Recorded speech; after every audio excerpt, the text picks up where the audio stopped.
कष्टी गेली 8-15 दिवस कष्टी घेणारी मंडळ पृथ्वीराज आणि प्रकाश महाराष्ट्राची दोन वादळी पलवान लढायला लागलेले आहेत. हो हो हो त्या गंगावेश तालमीचा हा कीर्तिमानी पलवान आहे.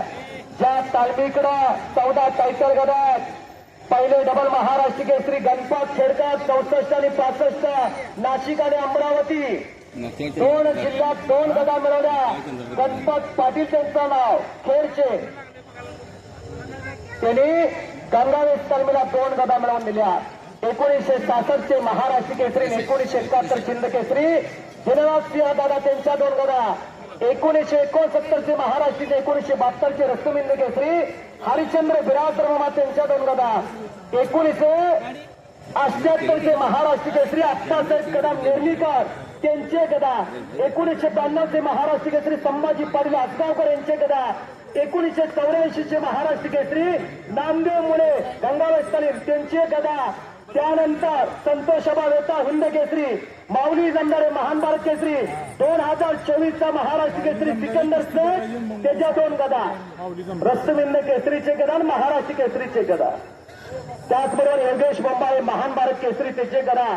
आणि हा 125 गदेचा मानकरी आहे प्रकाश बनकर.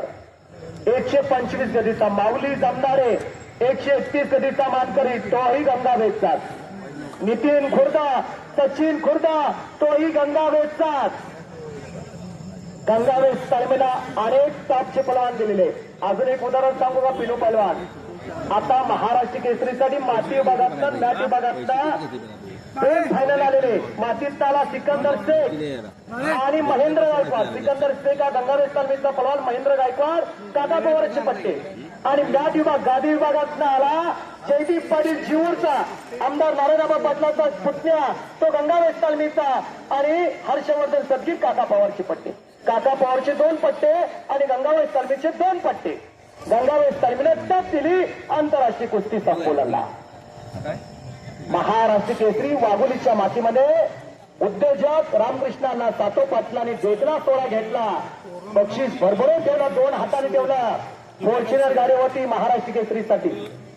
हो, आणि तिथं अहिल्यानगर जिल्ह्यामधला अकोले तालुक्यातला हर्षवर्धन सदगीर एका शिक्षकाचा पोरगा महाराष्ट्र केसरी झाला. 7वा डबल महाराष्ट्र केसरी. 2019 ला शैलेश शेळकेवरती विजय मिळवून महाराष्ट्र केसरीची गदा त्याने आंतरराष्ट्रीय कुस्ती संकुला पहिली मिळवून दिली. नाशिक जिल्ह्याकडनं लढले. नाशिक जिल्ह्यात पहिली महाराष्ट्र केसरीची गदा.